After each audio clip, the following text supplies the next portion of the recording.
The Israel-Hamas conflict has entered its 33rd day. Here are some of the key updates at the time of making this video. More than 10,300 Palestinians, including 4,200 children, have been killed in the war so far, said the Gaza Health Ministry. On the Israeli side, more than 1,400 people in Israel have been killed, and 242 hostages have been taken from Israel into Gaza by the militant group.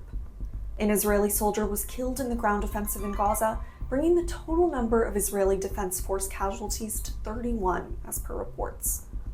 The Israeli military said that a top Hamas weapons maker and several fighters engaged in anti-tank or ground-to-ground rocket fire were killed in airstrikes on the Gaza Strip. Israel's chief military spokesperson said combat engineers were using explosive devices to destroy a tunnel network built by Hamas. That tunnel network stretches for hundreds of kilometers beneath Gaza. Israeli tanks have encountered heavy resistance from Hamas fighters using the tunnels to launch ambushes.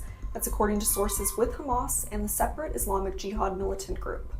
About 15,000 people fled northern Gaza on Tuesday, triple the number that left November 6th, according to a UN office. They're using Gaza's main north-south highway during a daily 4-hour window announced by Israel. Those fleeing include children, the elderly, and people with disabilities, and most walked with minimal belongings, the UN agency said. Some say they had to cross Israeli checkpoints, where they saw people being arrested, while others held their hands in the air and raised white flags while passing Israeli tanks.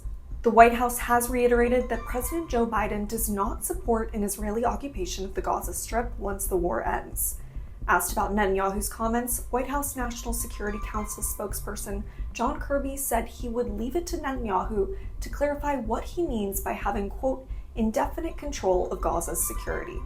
The International Committee of the Red Cross said its convoy of 5 trucks and 2 Red Cross vehicles was hit by gunfire while carrying supplies to health facilities on November 7th. 2 trucks were damaged and a driver was slightly wounded before the convoy rerouted to al-Shifa Hospital. There, it delivered the supplies.